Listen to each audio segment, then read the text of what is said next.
തൊഴിൽ കുറഞ്ഞതോടെ കാട്ടുനെല്ലിക്ക പറിച്ച് വിൽപ്പന നടത്തി ഉപജീവനം നടത്തുകയാണ് മുത്തങ്ങയിലെ ഗോത്രവർഗ്ഗക്കാർ. കാട്ടിലൂടെ കിലോമീറ്ററുകളോളം സഞ്ചരിച്ച് അതിർത്തി കടന്ന് കർണാടക വനത്തിൽ നിന്നാണ് ഇവർ നെല്ലിക്ക ശേഖരിക്കുന്നത്. പാതയോരത്ത് വെച്ച് വിൽപ്പന നടത്തി ലഭിക്കുന്ന തുക കൊണ്ടാണ് ഇവരുടെ ഉപജീവന മാർഗം. ദേശീയപാത 766 സഞ്ചരിച്ച് മുത്തങ്ങ ഭാഗത്തെത്തിയാൽ കാണാൻ കഴിയുന്ന കാഴ്ചയാണിത്. മായമില്ലാത്ത കാട്ടുനെല്ലിക്ക വിൽപ്പന നടത്തുകയാണിവർ. തൊഴിലില്ലായ്മയാണ് ഇവരെ ഇത്തരം വഴിയോര കച്ചവടത്തിലേക്ക് എത്തിച്ചത്.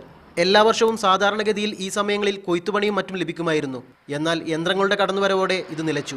വിത്തുമുറിക്കാനോ എന്തെങ്കിലും പോവും, അതൊരു മാസമായി അതും ചെയ്തു. പിന്നെ അവിടുത്തെ പണിക്കാർ തന്നെ, കർണാടകക്കാർ തന്നെ അരിക്കടലും വളം മരുന്നൊക്കെ അവർ തന്നെ. കേരളത്തിന് ആൾക്കാർ പോകുന്നുണ്ട്. മറ്റു ജോലികൾ ഇല്ലാതായതോടെയാണ് ഉപജീവന മാർഗത്തിനായി കൊടുംവനത്തിലൂടെ സഞ്ചരിച്ച് നെല്ലിക്ക ശേഖരിച്ച് പാതയോരത്ത് ഇവർ വിൽപ്പന നടത്തുന്നത്.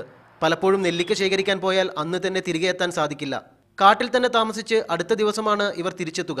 തലച്ചുമടയാണ് ഇവർ നെല്ലിക്ക വിൽപ്പനയ്ക്കായി എത്തിക്കുന്നത്. നെല്ലിക്ക വിറ്റുപോകുന്നത് കുറവാണെങ്കിലും ഇതല്ലാതെ ജീവിക്കാൻ വേറെ മാർഗമില്ലെന്നും ഇവർ പറയുന്നു. മീഡിയ 1 വയനാട്.